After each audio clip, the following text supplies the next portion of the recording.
Good morning, Ryan. Good morning, James. How you doing? I'm doing really good. How are you? Doing all right. Allergies have me. In Michigan, it's kind of the price you pay for like the beautiful gardens and everything. Yeah. Somebody tells me their garden is in full bloom. I'm going, okay, do I have the proper antihistamine? Do I got to change my route to work with everything that's going on? Right. So anyway, bear with me, everyone. I've got a little bit of a raspy voice today, but I promise you, I feel fine. Yeah.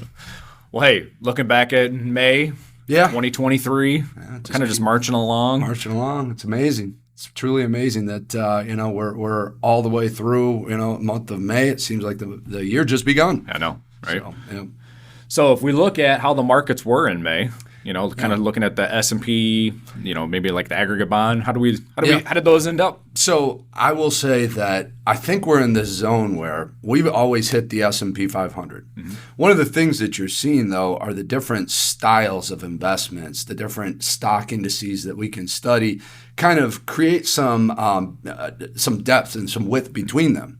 So we always like to jump in on the S&P 500, and for the month of May, it was good. Plus 0.43% for the month, which is great. But we have to highlight at this point the difference of indices and the difference of style when it comes to stocks. It's this idea of apples versus oranges, but, well, there's a lot of different types of apples. Right. So to tell me that you own stocks, I kind of need to know more. What types of stocks do you own? S&P 500 is a nice representation because it does kind of pull in most of those exposures. But think about this. For the month of May, the NASDAQ, so this is going to be a growth-heavy kind of technology contingent. Yeah, and you do find that's where you find your technology, things like that, up 5.9%. Well, remember, the S&P was up 0.43%. Oh, well. You look at the Dow, you're talking now a negative number. And so, again, and bonds, honestly, too, they had a little bit of a challenge in the month of May, down 1.06%. And again, the Dow would have been down more like 3.2%. So you just got to think about, don't try and just hang your hat on that monthly performance. Recognize you've got an investment strategy, and sometimes those investment strategies take time to play out. So May, it's kind of funny. Think about that. The Dow was down 3. Those are kind of like value tilted stocks. Growth was up 5+.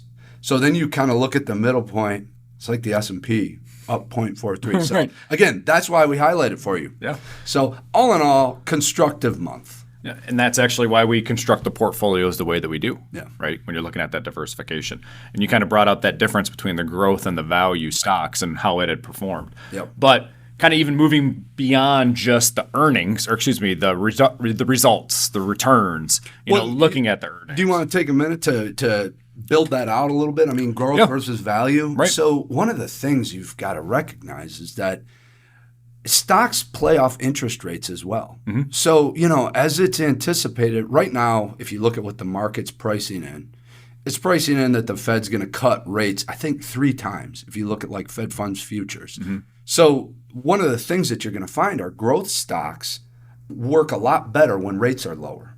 So it's in anticipation of a lower rate environment that you would see those growth stocks blossom. And that's why the return was what it was. There you go. And then value, it's kind of like, well, wait a second. If they're going to cut rates, value stocks are going to do better in that rising interest rate environment. But like go back to last year, the big issue was how quickly rates were being taken up. Well, the Dow wasn't down a whole lot, but the NASDAQ was down a tremendous amount.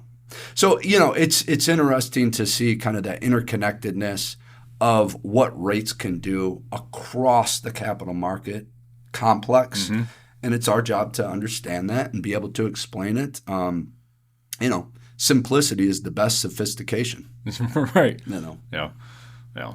So looking ahead, looking at where earnings were back in April, we talked about, looking ahead to May, how it was going to look, how it was starting to look. Yep. How did it end up? Yeah. Okay. So now you're going to require me to pull from the computer upstairs and say. I've seen it before. Yeah. So the number was something like 78% of S&P 500, and this is earnings for the first quarter of 2023. They report them, they close out the quarter in March, and then we start to hear through April and May. 78% of the S&P 500 companies beat on earnings per share. Wow. So what the analyst community thought, and then the companies beat. 76% beat on revenue. So earnings per share, remember, you bring in revenue, you got to pay your people, run your business, and then you've got your earnings per share. Revenue is that top line number. What did I make? Doesn't matter what how much you pay people and things like that. What did I make? So that, quite frankly, that's the best beat that we've seen, or the most promising, relative to analyst expectations since the first quarter of 2021. Right. So, that right there is promise. I guess one of the things that you would think about is like the expectations and the bar being set so low that all of a sudden, well, it's not as bad as I thought. Not as bad as it is, not as bad as we thought. Right. It's so, to that end, where there's smoke, there's typically fire. And what I see here is the smoke of maybe it isn't as bad. And usually that's how opportunities start to be created. Now, we're not saying we're out of the woods yet, but when you look at those corporate financials, they mean a lot. It drives fundamental valuations. That is fundamental analysis.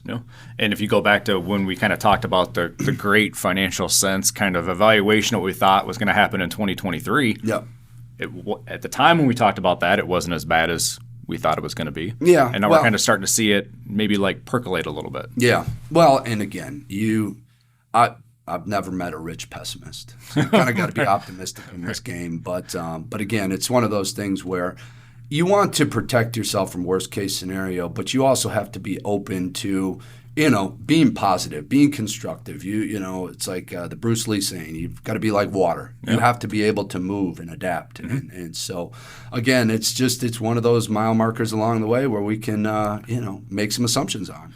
Well, maybe the opposite of water is artificial intelligence. Well, I don't know. Maybe actually more like it might change it. I don't know. You know what? A nice segue. Nice segue. So earnings, it's amazing. I think that if you counted the number of times a CEO referenced AI on their earnings call, you could have gotten 1% move in the stock after hours. And I'm kidding there, but it was definitely a big theme for first quarter earnings. Continuously. This whole thing about, and AI is just artificial intelligence. There's something there, everyone. There is something there. Now, typically how these things work is you create a bubble on the front end of it, but recognize that bubbles don't start and stop in a matter of a month. I mean, they can go on for years. Then you tend to have this consolidation in the industry, and then it becomes something that's more viable. We're right on the front end. And truly, artificial intelligence is something that could be a big theme for the next bull market as we flesh out, where are the winners and the losers and stuff. So it's really kind of cool to watch. Again, it's not something we're going to be like loading up portfolios in, but it's definitely an opportunity. And think of artificial intelligence, you're going to immediately go to a movie you saw and, robots running the world. Okay, fine, maybe. But really what it is processing large amounts of data. Yeah. That's what it boils down to. So imagine if a doctor could have some tool that would help them dig into all of the medical cases and research out there and then give you the best guidance out there. That would be huge. Or maybe it's a marketing group who is able to scour the vast amount of data that we've got for what are people searching for. That's really what I think has a lot of merit in this. It helps us be more efficient, right? With the data that's out there, because we see it out there, but you still need someone to interpret what that means for that individual, whether it's in our industry or, like you said, within the healthcare industry. Well, right. And those are just two kind of examples. But in the same breath, you're thinking about, well, you need a lot of computing power to do that. Mm-hmm. So then that kind of goes into that space. It can help, make efficiencies in your business, things like that. So we'll keep an eye on it for you, no doubt about it. Right. And I think we've tried to hold off as long as we can talking about the Fed. Again? Usually it's oh my gosh. Usually it's like the first. It's never the first one, but it's usually within the second or third. But we have to. We have to touch on it. Inflation. Is still a topic. I don't know if it's still there. And, so if we look at what the Fed did in May, maybe what we think they might do, never trying to predict what they're saying. But, I think they also talked about AI there too. No. So they're right. They're relevant. And rates shot up. No, it's not. Right. But truly, when you look, the Fed, they are a big driver of this market. So remember last month we touched on money market rates, or maybe it was the month before. But one way or the other, interest rates on the short end of the yield curve are very high. And a lot of that has to do with the Fed raising rates and the capacity that they have.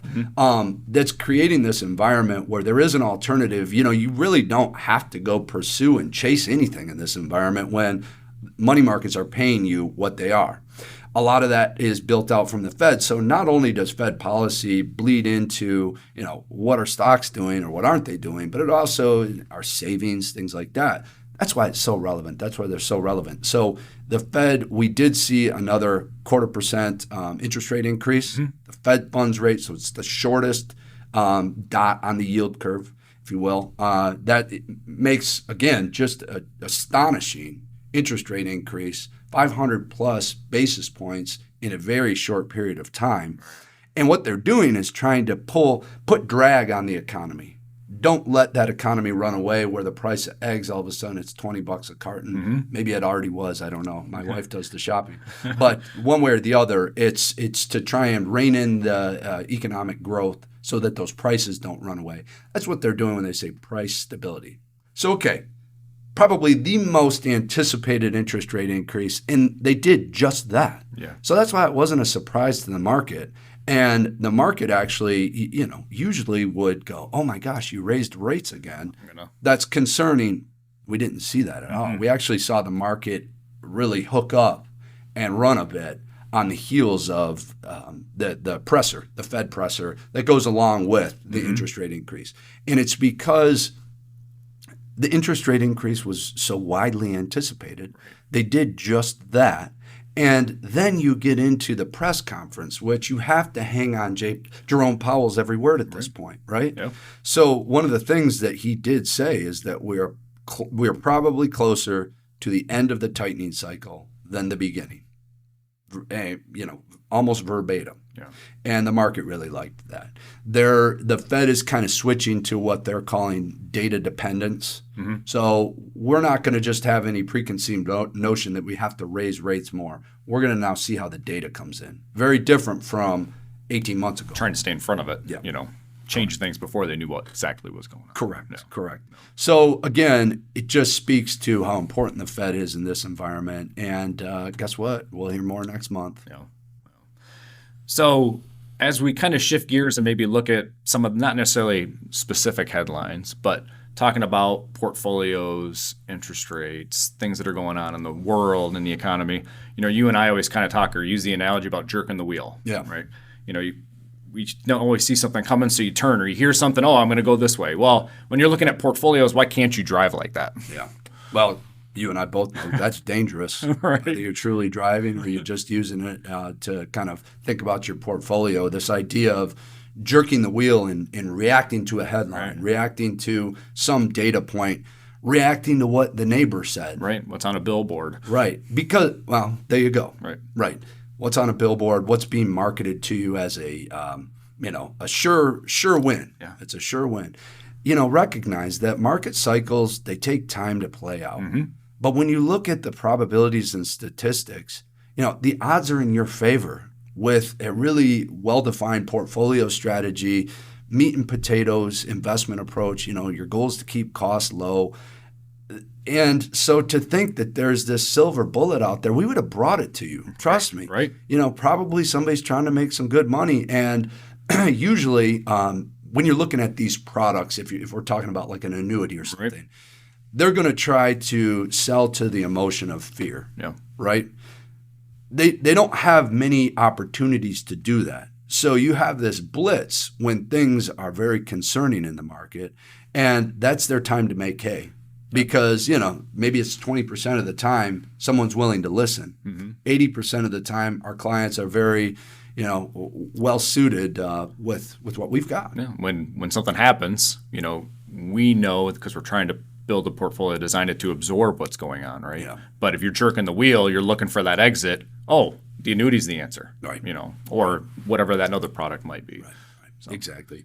But again, our clients are tremendous, and you don't have too many of those conversations. But for those of you who maybe don't have a connection with us or an advisor, just be careful in this environment, because the news cycle, they're trying to get you to click or tune in. So they're trying to sell ad space, and then, so they're going to make these headlines emotionally jarring. Just try not to fall victim. Yeah. Stick with, sometimes we say we talk about behavior and psychology. Yeah. And, in the end, our job is to inform and even teach why we're doing what we're doing. Yeah. Right. Yeah. And sometimes when the markets are a little more volatile, that's when people probably have the most time to listen or willing to make it. And it's hard when you're in that moment, and it's an emotionally charged environment, and fear is palpable. Mm-hmm. It's hard to make that decision, but just give us a call, because we can help walk you through it. So as we start to look ahead, all right, what do we see out there, not just for June, but maybe through the summer? Sometimes volume's a little bit less. Yeah. I'm sure we'll still have topics about the Fed and inflation. But, as we look ahead to June, what do we see out there? It's the Fed. Right. No, but really, we'll have another Fed meeting. We'll see. Perhaps they do pause. Mm-hmm. Perhaps they surprise and do an interest rate increase. That will definitely dictate some of the narrative. Mm-hmm. But, it seems like worst case is being lifted off of the table, at least in the corporate world. A lot of the guidance that we've been seeing from corporate America has been, again, they're not blowing things out of the water, but again, it's also not that worst case scenario. So you did touch on the fact that recognize the stock market is like a big auction. Mm-hmm. And that's why you see prices move every day. It's a big auction. Well, how many people show up to the auction? To your point, volume lower. That just means less people show up to the auction. So maybe price discovery is less efficient. So you might find a little bit more volatility. But again, I think that we'll look to June and again, the Fed, give us a little bit more guidance and things like that. But let's keep pushing. Right. Well, we'll be on it. We'll bring it to you, and we'll go from there. You got it. Thanks, everyone. Thanks for joining us.